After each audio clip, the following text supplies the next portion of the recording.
نجم الزمالك يفجر صدمة جديدة وغرامة قريبة ويطالب الإدارة. الكابتن طارق السيد نجم الزمالك السابق حذر إدارة نادي الزمالك من غرامة منتظرة جديدة قد تصدر بحق نادي الزمالك من جانب الاتحاد الدولي لكرة القدم الفيفا خلال الأيام القادمة.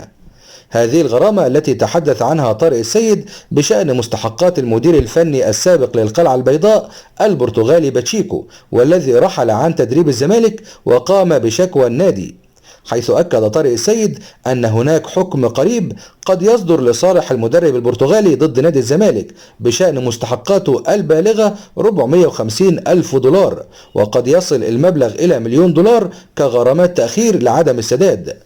طارق السيد طلب من إدارة الزمالك استغلال وجود باتشيكو في مصر للتدريب بيراميدز والتفاوض معاه لجدولة المبلغ قبل صدور هذا الحكم النهائي،